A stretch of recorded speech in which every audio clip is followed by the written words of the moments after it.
Price the lord, hallelujah. ದೇವರ ನಾಮಕ್ಕೆ ಸ್ತೋತ್ರವಾಗಲಿ. ಪ್ರಾರ್ಥನೆ ಮಾಡಿಕೊಳ್ಳೋಣ. ಸರ್ವ ಸೃಷ್ಟಿಕರ್ತನ ತಂದೆಯ ದೇವರೇ, ಮಗನ ದೇವರೇ, ಪರಿಶುದ್ಧಾತ್ಮನೇ, ನಿಮ್ಮ ನಾಮಕ್ಕೆ ಸ್ತೋತ್ರ ಸ್ವಾಮಿ. ಈ ದಿವಸವು ಈ ಸಮಯವು ಕೂಡ ನಿಮ್ಮಿಂದ ನೇಮಕವಾದಂಥ ದಿವಸ ಸಮಯವಾಗಿದೆ. ಅದಕ್ಕಾಗಿ ನಿಮಗೆ ಸ್ತೋತ್ರ. ಈ ದಿವಸದ ಸಂದೇಶದ ಭಾಗವನ್ನು ಹೇರಳವಾಗಿ ಆಶೀರ್ವದಿಸಿರಿ. ನಿಮ್ಮ ಪವಿತ್ರ ಆತ್ಮರ ಮೂಲಕ ನಡೆಸುವುದಕ್ಕಾಗಿ ನಿಮಗೆ ಸ್ತೋತ್ರ. ನಿಮ್ಮೆಲ್ಲ ಉಪಕರಣಗಳಿಗಾಗಿ ಕೃತಜ್ಞತಾ ವಂದನೆಗಳು. ಯೇಸುವಿನ ನಾಮದಲ್ಲಿ ಪ್ರಾರ್ಥಿಸಿದ್ದೇನೆ, ನಮ್ಮ ತಂದೆಯ ಆಮೇನ್. ಇದನ್ನು ಕೇಳುತ್ತಿರುವ ನನ್ನ ಸಹೋದರ ಸಹೋದರಿ, ನಿಮಗೂ ಕೂಡ ನನ್ನ ಹೃದಯಪೂರ್ವಕವಾದಂಥ ನಮಸ್ಕಾರಗಳು. ದೇವರ ನಾಮಕ್ಕೆ ಸ್ತೋತ್ರವಾಗಲಿ. ಈ ದಿವಸದ ಸಂದೇಶದ ಭಾಗವು ಕೂಡ ನಮ್ಮ ಜೀವಿತವು ಭೂಮಿಗೆ ಉಪ್ಪಾಗಿ ಲೋಕಕ್ಕೆ ಬೆಳಕಾಗಿ ಜೀವಿಸಬೇಕು. ದೇವರ ನಾಮಕ್ಕೆ ಸ್ತೋತ್ರವಾಗಲಿ. ನಮ್ಮ ಜೀವಿತವು ಉಪ್ಪಿನ ಮತ್ತು ಬೆಳಕಿನ ಹಾಗೆ ಬದಲಾಗಬೇಕು. ಭಾಗ 2. ದೇವರ ನಾಮಕ್ಕೆ ಸ್ತೋತ್ರ. ಮುಂದೆ ವಚನದ ಭಾಗಕ್ಕೆ ಹೋಗೋಣ. ಮಾರ್ಕ 9ನೇ ಅಧ್ಯಾಯ 49-50. ಮಾರ್ಕ 9:49-50. ಪ್ರತಿಯೊಬ್ಬನಿಗೂ ಬೆಂಕಿ ಎಂಬ ಉಪ್ಪಿನ ಹದವು ಕೊಡಲ್ಪಡಬೇಕು. ದೇವರ ನಾಮಕ್ಕೆ ಸ್ತೋತ್ರವಾಗಲಿ. ಹಲ್ಲೆಲೂಯಾ. ಪ್ರತಿಯೊಬ್ಬನ ಬೆಂಕಿ ಎಂಬ ಉಪ್ಪಿನ ಹದವು ಕೊಡಲ್ಪಡಬೇಕು. ಪ್ರತಿಯೊಬ್ಬರಿಗೂ ಕೂಡ ಉಪ್ಪಿನ ಹದ, ಉಪ್ಪು ಯಾವ ರೀತಿ ಬದಲಾಗ್ತದೋ ಅದೇ ರೀತಿ ಬೆಂಕಿ ಹಾಕಿದಾಗ ಯಾವ ರೀತಿ ಪಟ ಸಿಡಿತದೋ ಅದೇ ರೀತಿ ಪಾಪದಿಂದ ತೊಲಗಬೇಕು ಅಂತ ಇದರ ಅರ್ಥವಾಗಿದೆ. ಉಪ್ಪಿನ ಹದವು ಕೊಡಲ್ಪಡಬೇಕು. ಉಪ್ಪು ಯಾವ ರೀತಿ ಬದಲಾಗ್ತದೋ, ಎಷ್ಟು ರುಚಿಕರವಾಗಿರ್ತದೋ, ಚಪ್ಪೆಯಾದ ಆಹಾರವನ್ನು ಹೇಗೆ ಬದಲಾಯಿಸ್ತದೋ, ಕೆಟ್ಟು ಹೋಗುವಂಥ ಮಾಂಸವನ್ನು ಹೇಗೆ ಅದು ಉಳಿಸ್ತದೋ ಅದೇ ಪ್ರಕಾರ ಉಪ್ಪಿನ ಹದವನ್ನು ಕೊಡಲ್ಪಡಬೇಕು. ಅದು ಆ ಉಪ್ಪಿನ ಹದವನ್ನು ಕೊಡಲ್ಪಡಬೇಕಂದ್ರೆ ಸರಿಯಾದ ಸತ್ಯ ಸುವಾರ್ತೆಯನ್ನು ಸಾರಿ ಸರಿಯಾದ ಜ್ಞಾನವನ್ನು ಕೊಟ್ಟು ಅಂಥವರನ್ನ ಬದಲಾಯಿಸಬೇಕು ಅಂತ ಇದರ ಅರ್ಥ. ಇದು ಕೆಲವರಿಲ್ಲ, ಎಲ್ಲಿ ಒಬ್ಬೊಬ್ಬರು ಇದ್ದಾರೆ. ಅದುವೇ ಇವತ್ತು ನನ್ನ ಮೂಲಕ ದೇವರು ನಿಮಗೆ ಉಪ್ಪಿನ ಹಾಗೆ ಒಂದು ಹದವನ್ನು ಕೊಡಲ್ಪಡುತ್ತಿದ್ದಾರೆ.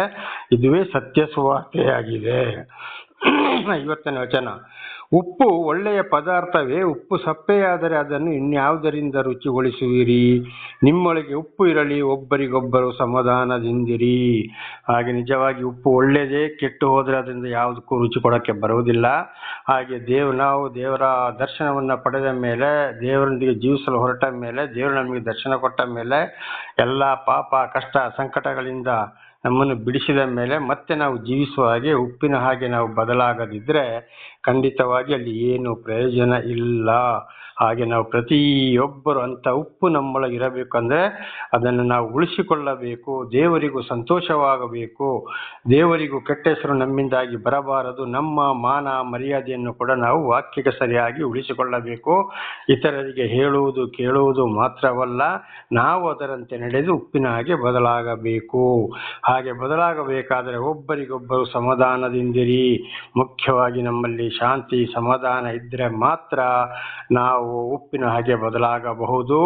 ಇಲ್ಲದಿದ್ದರೆ ಲೋಕದ ಆಸೆ ಪಾಸ್ತೆ, ಬೆಳ್ಳಿ ಬಂಗಾರಕ್ಕಾಗಿ, ಆಸ್ತಿಗಾಗಿ, ಯಾವುದೋ ಎಲ್ಲ ವಿಷಯಕ್ಕಾಗಿಯೂ ಸೈತಾನ ಕಾರ್ಯಗಳಿಗಾಗಿಯೂ ಮನಸ್ಸು ಕೊಟ್ಟು ಮುಂದೆ ಹೋಗುತ್ತಾರೆ. ಸಮಾಧಾನದಿಂದ ಇರಲು ಸಾಧ್ಯವಿಲ್ಲ.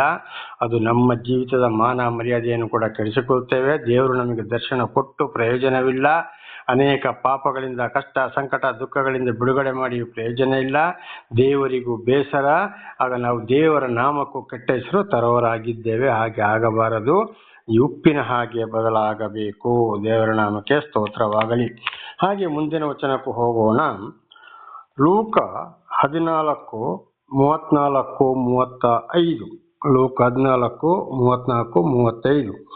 ಉಪ್ಪಂತೂ ಒಳ್ಳೆಯ ಪದಾರ್ಥವೇ. ಉಪ್ಪು ಸಹ ಸಪ್ಪೆಗಾದರೆ ಅದಕ್ಕೆ ಇನ್ಯಾವುದರಿಂದ ರುಚಿ ಬಂದೀತು? ಅದು ಭೂಮಿಗಾದರೂ ತಿಪ್ಪೆಗಾದರೂ ಉಪಯೋಗವಲ್ಲ. ಅದನ್ನು ಹೊರಗೆ ಬಿಸಾಡುತ್ತಾರೆ. ಕೇಳುವುದಕ್ಕೆ ಕಿವಿಯುಳ್ಳವನು ಕೇಳಲಿ ಅಂದನು. ದೇವರ ನಾಮಕ್ಕೆ ಸ್ತೋತ್ರವಾಗಲಿ. ಇಲ್ಲಿ ಕೂಡ ಅದನ್ನು ಹೇಳಿದೆ ನೋಡಿ. ಉಪ್ಪು ಚಪ್ಪೆಯಾದರೆ ಅದು ಭೂಮಿಗೂ ಆಗುವುದಿಲ್ಲ, ತಿಪ್ಪೆಗುಂಡಿಗೂ ಆಗುವುದಿಲ್ಲ, ಯಾವುದಕ್ಕೂ ಆಗುವುದಿಲ್ಲ, ಏನು ಪ್ರಯೋಜನ ಆಗುವುದಿಲ್ಲ. ತಿಪ್ಪೆಗುಂಡಿಗೆ ಹಾಕಿ ಗೊಬ್ಬರನ ಆಗ್ತದ, ಭೂಮಿಗೆ ಆಗ್ತದ, ಏನು ಪ್ರಯೋಜನ ಆಗುವುದಿಲ್ಲ.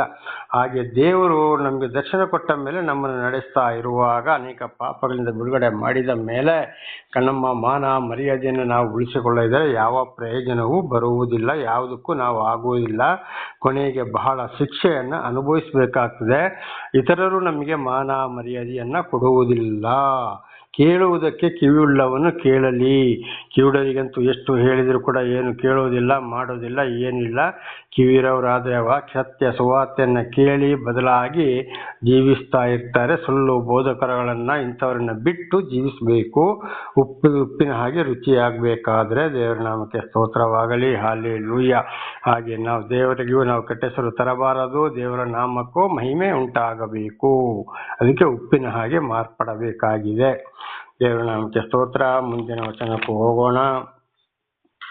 ಹಲ್ಲೆಲೂಯಾ. ಯೋಹಾನ 3ನೇ ಅಧ್ಯಾಯ 17ನೇ ವಚನ. ಯೋಹಾನ 3:17. ದೇವರು ತನ್ನ ಮಗನ ಮುಖಾಂತರ ಲೋಕಕ್ಕೆ ರಕ್ಷಣೆ ಆಗಬೇಕೆಂದು ಆತನನ್ನು ಕಳುಹಿಸಿಕೊಟ್ಟನೇ ಹೊರತು ತೀರ್ಪು ಮಾಡುವುದಕ್ಕೆ ಕಳುಹಿಸಲಿಲ್ಲ. ಆತನನ್ನು ನಂಬುವವರಿಗೆ ತೀರ್ಪು ಆಗುವುದಿಲ್ಲ. ದೇವರ ನಾಮಕ್ಕೆ ಸ್ತೋತ್ರವಾಗಲಿ. ತನ್ನ ದೇವರ ಬಳಗಡೆ ಆತ್ಮವನ್ನು ಮಗನ ರೂಪದಲ್ಲಿ ಭೂಲೋಕಕ್ಕೆ ಕಳಿಸಿಕೊಟ್ಟಿದ್ದು ತೀರ್ಪು ಮಾಡುವುದಕ್ಕಲ್ಲ. ಉಪ್ಪು ಯಾವ ರೀತಿ ಇದೆ, ಉಪ್ಪು ಯಾವ ರೀತಿ ಬದಲಾಗ್ತಾ ಇದೆ, ನಿಮ್ಮ ಜೀವಿತವನ್ನು ಯಾವ ರೀತಿ ನೀವು ಬದಲಾಯಿಸಿಕೊಳ್ಳಬೇಕು, ಆಶೀರ್ವಾದ ಹೊಂದಿಕೊಳ್ಳಬೇಕಾದ್ರೆ, ಅದಲ್ಲದೆ ನ್ಯಾಯ ತೀರ್ಪಿನ ದಿವಸ ನೀವು ಪರಲೋಕಕ್ಕೆ ಸೇರಬೇಕಾದ್ರೆ, ನನ್ನ ಒಳಗಡೆಯಲ್ಲಿ ಕುರಿಗಳಾಗಿ ನಿಲ್ಲಬೇಕಾದ್ರೆ ಯಾವ ರೀತಿ ಜೀವಿಸಬೇಕು ಅಂತ ಒಂದೇ ಒಂದು ಆದಾಮನ ಕಾಲದಿಂದ ಅವರು ಶಿಲುಬೆ ಮೇಲೆ ರಕ್ತವನ್ನು ಸುರಿಸುವಲ್ಲಿವರೆಗೆ ಆದಾಮನಿಂದ ಹವ್ವಳಿಂದ ಬಂದಂಥ ಪಾಪಗಳಿಗಾಗಿ ರಕ್ತ ಸುರಿಸಲು ತನ್ನ ಒಬ್ಬನೇ ದೇವರ ಬಳಗಡೆ ಆತ್ಮವನ್ನು ಮಗನ ರೂಪದಲ್ಲಿ ಭೂಲೋಕಕ್ಕೆ ಕಳಿಸಿಕೊಟ್ರು. ಉಪ್ಪಿನ ಹಾಗೆ ಮಾರ್ಪಡಕ್ಕೆ. ಅದುವೇ ಯೇಸುಸ್ವಾಮಿಯ ಜೀವಿತದಲ್ಲಿ ಕೂಡ ಉಪ್ಪಾಗಿದ್ದು, ಹಳೆ ಒಡಂಬಡಿಕೆಯಲ್ಲಿ ಅನೇಕ ಪ್ರವಾದಿಗಳು, ಹೊಸ ಒಡಂಬಡಿಕೆಯಲ್ಲಿ ಅನೇಕ ಸಾಕ್ಷಿಗಳು ಕೂಡ ಉಪ್ಪಿನ ಹಾಗೆ ಬದಲಾದರು. ಅದೇ ರೀತಿ ನೋಡಿ ಇವತ್ತು ನಾವು ಕೂಡ ಬದಲಾಗಬೇಕು. ಅದಕ್ಕೆ ಅಪೊಸ್ತಲರ ಕೃತ್ಯದಲ್ಲಿ ಒಂದು ವಾಕ್ಯ ಇದೆ, ಕಷ್ಟ ಸಂಕಟಗಳ ಮಧ್ಯದಲ್ಲಿ ನಾವು ಸ್ವರ್ಗ ಸಾಮ್ರಾಜ್ಯ ಸೇರಬೇಕಾಗಿದೆ ಎಂಬುದಾಗಿ. ಹಾಗೆ ಆತನನ್ನು ನಂಬುವವರಿಗೆ ತೀರ್ಪು ಆಗುವುದಿಲ್ಲ. ನಂಬುವುದಂದ್ರೆ ಹೇಗೆ? ಅನೇಕರು ಹೇಳ್ತಾರೆ, ಏನು ಬೇಕಾದರೂ ಮಾಡಿ ಆತನಲ್ಲಿ ವಿಶ್ವಾಸ ಇಟ್ಟರೆ ಸಾಕು ಅಂತ. ನನಗೂ ಬಹಳ ಸೇವಕರುಗಳು ಹೇಳಿದರು, ಏನು ಬೇಕಾದರೂ ಮಾಡಿ ಅಂತ ಹೇಳಿದ್ರೆ ಲೋಕದಲ್ಲಿ ಜೀವಿಸಿಕೊಂಡು ಯೇಸು ಯೇಸು ಯೇಸು ಪರಮಾತ್ಮ ಭಗವಂತ ಅಂತ ಹೇಳಿದ್ರೆ ಆಶೀರ್ವಾದ ಸಿಗ್ತದ? ಖಂಡಿತವಾಗಿ ಇಲ್ಲ. ನಂಬುವುದಂದರೆ ಆತನ ಸತ್ಯ ಸರ್ವ ಸೃಷ್ಟಿಕರ್ತನಾದಂಥ ದೇವರ ಮಾತಿಗೆ ವಿಧೇಯರಾಗಿ ಜೀವಿಸಿ ಆತನನ್ನು ಸಂತೋಷಪಡಿಸುವುದೇ ನಂಬುವಂಥದ್ದು. ದೇವರ ನಾಮಕ್ಕೆ ಸ್ತೋತ್ರವಾಗಲಿ. ಅಂಥವರಿಗೆ ತೀರ್ಪು ಇಲ್ಲ. ಇಲ್ಲದ್ರೆ ಮನಸ್ಸಿಗೆ ಬಂದಾಗ ಏನೇನೋ ಮಾಡಿ ಎಷ್ಟೇ ಪ್ರಾರ್ಥನೆ ಮಾಡ್ಬೋದು, ಏನೇ ಮಾಡ್ಬೋದು, ತನ್ನ ಜೀವಿತವನ್ನು ಬದಲಾಯಿಸೋದು ಹೋಗೋದಿದ್ರೆ ಏನೇ ಹೇಳಿದ್ರು, ಎಲ್ಲಿಗೆ ಹೋಗ್ಬೋದು, ಯಾವ ಭಾಷೆನೇ ಮಾಡ್ಬೋದು, ಏನೇ ಮಾತಾಡ್ಬೋದು, ಎಷ್ಟೇ ದೊಡ್ಡ ಚರ್ಚೆ ಕಟ್ಬೋದು, ಎಷ್ಟೋ ಕೋಟಿ, ಎಷ್ಟೋ ಲಕ್ಷ, ಎಷ್ಟೋ ಕೋಟಿ ಖರ್ಚು ಮಾಡ್ಬೋದು, ಏನು ಪ್ರಯೋಜನ ಬರುವುದಿಲ್ಲ. ಅಂಥವರನ್ನೇ ಬದಲಾಯಿಸಿಕೊಳ್ಳಬೇಕಾಗಿದೆ. ಅದುವೇ ನಂಬುವಂಥದ್ದು. ದೇವರ ನಾಮಕ್ಕೆ ಸ್ತೋತ್ರವಾಗಲಿ. ಹಾಗೆ ಅಂಥವರಿಗೆ ಮಾತ್ರ ತೀರ್ಪು ಇಲ್ಲ. ಇಲ್ಲದ್ರೆ ಏನೇ ಮಾಡಿದ್ರು ಕೂಡ ತೀರ್ಪು ಖಂಡಿತವಾಗಿ ಪ್ರತಿಯೊಬ್ಬರಿಗಿದೆ. ಅದಕ್ಕೆ ಮತ್ತಾಯ 7:21 ಕೂಡ ನಾವು ಓದುವಂಥದ್ದು, ಸ್ವಾಮಿ ಸ್ವಾಮಿ ಅಂತ ಹೇಳೋರು ಎಲ್ಲರೂ ಪರಲೋಕ ಸೇರುವುದಿಲ್ಲ. ಅವರು ಯಾರೇ ಆಗಿರಲಿ, ವಿಶ್ವಾಸಗಳೇ ಆಗಿರ್ಬೋದು, ಪಾಸ್ಟ್ರು, ಇವರ ಯಾರೇ ಇರ್ಬೋದು. ಆದರೆ ಈ ದೇವರ ಮಾತಿಗೆ ವಿಧೇಯರಾಗದ ಹೋದರೆ, 10 ದಶಾಜ್ಞೆಗಳಿಗೆ ವಿಧೇಯರಾಗದ ಹೋದರೆ, ಇತರ ಎಲ್ಲ ವಾಕ್ಯಗಳಿಗೆ ವಿಧೇಯರಾಗದ ಹೋದರೆ ಖಂಡಿತವಾಗಿ ಉಪ್ಪಾಗಿ ಮಾರ್ಪಡಕ್ಕೆ ಸಾಧ್ಯವಿಲ್ಲ. ಲೋಕಕ್ಕೆ ಬೆಳಕಾಗಿ ಜೀವಿಸುವುದಿಲ್ಲ. ಬದಲಿಗೆ ಉಪ್ಪು ಸಪ್ಪೆ ಆದಾಗಿ ಇವರು ಸಪ್ಪೆ ಆಗ್ತಾರೆ. ಆ ಬೆಳಕಿಲ್ಲದ ಕತ್ತಲೆ ಕೋಣೆಯಲ್ಲಿ ನಡೆದಾಗ ಇವರು ಕೂಡ ಪ್ರಾಪಂಚಿಕ ವಿಷಯದಲ್ಲಿ ಸೈತಾನ ಕಾರ್ಯದಲ್ಲಿ ನಡೆದಿರ್ತಾರೆ.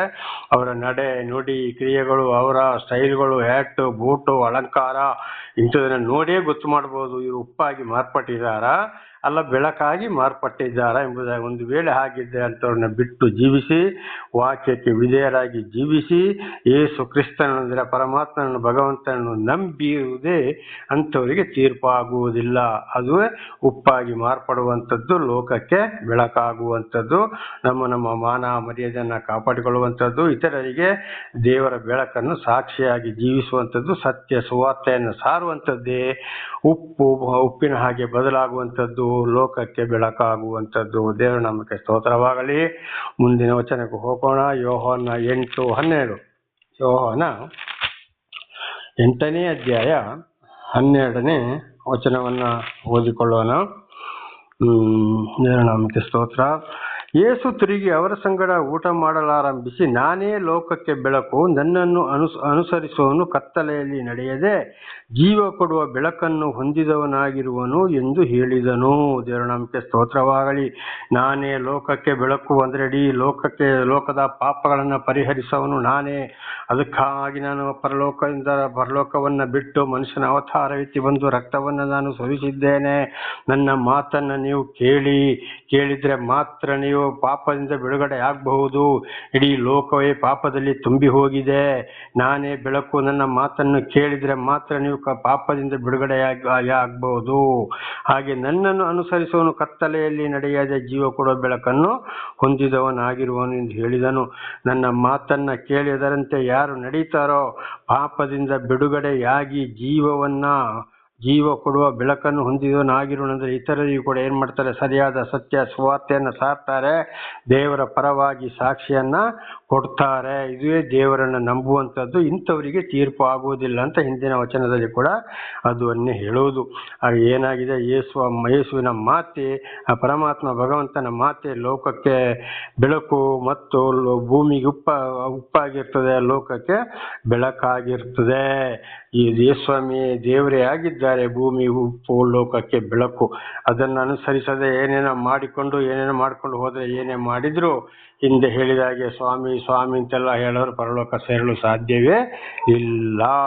ಇದುವೇ ದೇವರನ್ನು ನಂಬುವುದಾಗಿದೆ. ಸಂಪೂರ್ಣ ವಾಕ್ಯಕ್ಕೆ ವಿಧೇಯರಾಗಿ ಜೀವಿಸುವಂಥದ್ದು. ದೇವನಾಮಕ್ಕೆ ಸ್ತೋತ್ರವಾಗಲಿ. ಹಾಗೆ ಮುಂದಿನ ವಚನಕ್ಕೂ ಕೂಡ ಹೋಗೋಣ. ಯೋಹಾನ 15:5-6.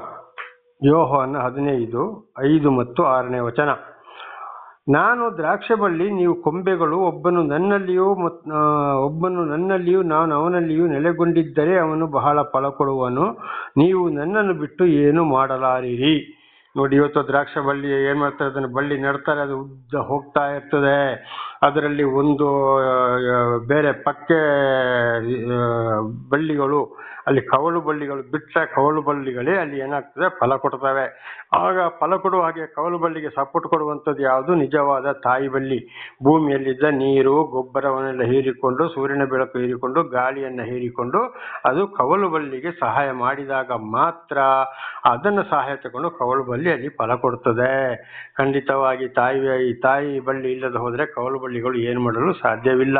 ಹಾಗೆ ಇವತ್ತು ನಮ್ಮ ತಾಯಿ ಬಳ್ಳಿ ಯಾರಾಗಿದ್ದಾರೆ? ಸರ್ವ ಸೃಷ್ಟಿಕರ್ತನದ ದೇವರಾಗಿದ್ದಾರೆ. ನಾವು ಅವರೊಂದಿಗೆ ಅವರ ಮಾತನ್ನ ಕೇಳಿ ನಮ್ಮನ್ನು ಅನೇಕ ಪಾಪಗಳಿಂದ, ಕೇಡು ಗಂಡಾಂತರ, ಮರಣದ ಪಾಶ, ಶತ್ರುಗಳ ಕೈಯಿಂದ, ನಮ್ಮ ಹಿರಿಯರ ಪಾಪದಿಂದಲೂ ನಮ್ಮ ಪಾಪದಿಂದಲೂ ಬಿಡುಗಡೆ ಮಾಡಿ ನಮ್ಮ ನಡೆಸ್ತಾ ಇರುವಾಗ ದೇವರ ಒಂದು ಆಶೀರ್ವಾದ ನಮ್ಮ ಜೀವಿತದಲ್ಲಿ ಅದ್ಭುತ ಕಾರ್ಯಗಳು ನಡೆದಾಗ ನಾವು ಮತ್ತೆ ದೇವರನ್ನ ಬಿಟ್ಟು ನಾವು ದೂರ ಹೋದರೆ ನಾವು ಕವಲು ಬಳ್ಳಿಗಳು ಫಲ ಕೊಡಲು ಸಾಧ್ಯವೇ ಇಲ್ಲ. ಅದಕ್ಕೆ ಹೇಳಿದ, ಫಲ ಕೊಡಲಾಗದ ಪ್ರತಿಯೊಂದು ಮರವನ್ನು ಕಡಿದು ಬೆಂಕಿಯಲ್ಲಿ ಹಾಕುವರು. ದೇವರು ನೋಡ್ತಾರೆ ಮತ್ತೆ ಕತ್ತರಿಸಿ ಎಸೀತಾರೆ. ಅಲ್ಲಿ ಫಲ ಕೊಡಲು ಸಾಧ್ಯವಿಲ್ಲ.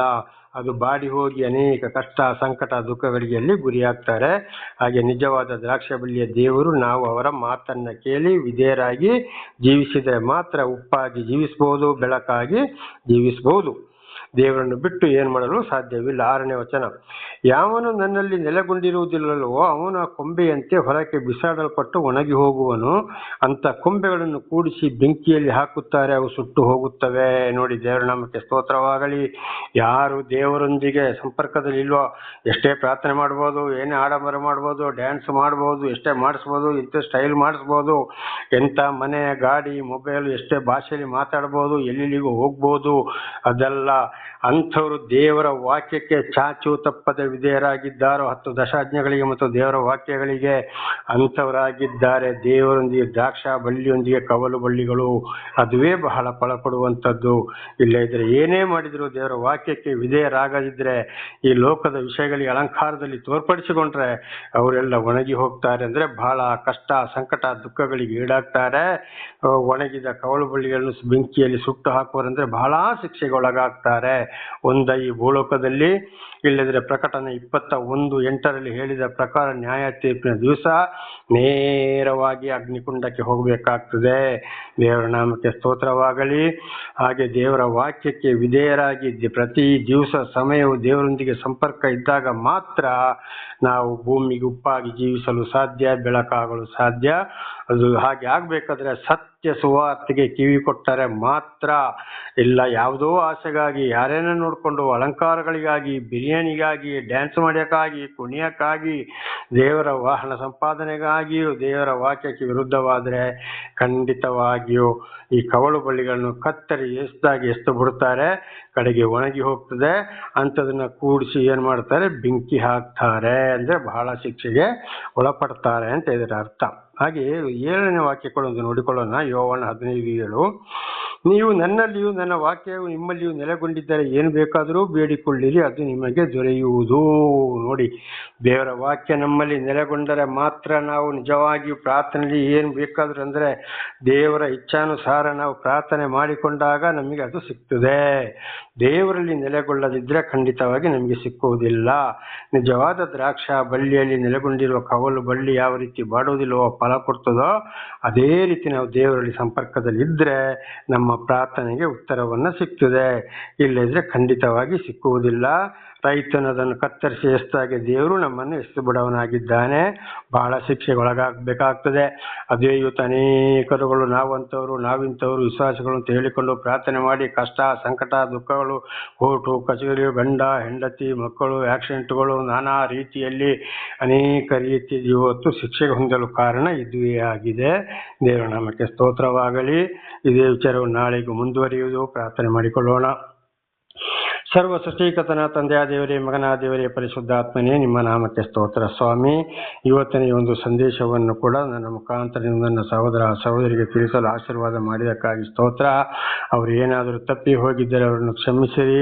ಸರಿಯಾದ ವಿಶೇಷವಾದ ಜ್ಞಾನವನ್ನು ಕೊಟ್ಟು ನಡೆಸಿರಿ. ನಿಮ್ಮ ವಾಕ್ಯಕ್ಕೆ ವಿಧೇಯರಾಗಿ ಜೀವಿಸಲು ದೇವ ನಿಮಗೆ ಸ್ತೋತ್ರ ಸ್ವಾಮಿ. ನಿಮ್ಮಿಂದಲೇ ಪಾಪ ಪರಿಹಾರ, ನಿಮ್ಮಿಂದಲೇ ರಕ್ಷಣೆ. ಅವರವರ ಮಕ್ಕಳನ್ನು ಕೂಡ ಅದೇ ಮಾರ್ಗದಲ್ಲಿ ನಡೆಸಿ ನಿಮ್ಮ ಚಿತ್ತಾನುಸಾರ ಯಾರ್ಯಾರಿಗೆ ಸಾಕ್ಷಿಗಳಾಗಿ ಜೀವಿಸಬೇಕೋ ಅವರನ್ನು ಹೇರಳವಾಗಿ ಆಶೀರ್ವದಿಸಿರಿ. ಅವರೆಲ್ಲರನ್ನ ಕ್ಷಮಿಸಿರಿ. ನಿಮ್ಮೆಲ್ಲ ಉಪಕಾರಗಳಿಗಾಗಿ ಕೃತಜ್ಞತಾ ವಂದನೆಗಳು. ಯೇಸುವಿನ ನಾಮದಲ್ಲಿ ಪ್ರಾರ್ಥಿಸಿದ್ದೇನೆ ನಮ್ಮ ತಂದೆ, ಆಮೇನ್. ಇದನ್ನು ಕೇಳುತ್ತಿರುವ ನನ್ನ ಸಹೋದರ ಸಹೋದರಿಯರೇ, ನಿಮ್ಮನ್ನು ದೇವರು ಭೂಮಿಗೆ ಉಪ್ಪಾಗಿ ಲೋಕಕ್ಕೆ ಬೆಳಕಾಗುವ ಹಾಗೆ ಮಾರ್ಪಡಿಸಲಿ. ದೇವರ ಪ್ರೀತಿ ಕರುಣೆ ಯಾವಾಗಲೂ ಸದಾ ನಿಮ್ಮೊಂದಿಗೂ ನಿಮ್ಮ ಮಕ್ಕಳೊಂದಿಗೂ ಇರಲಿ. ಧನ್ಯವಾದಗಳು.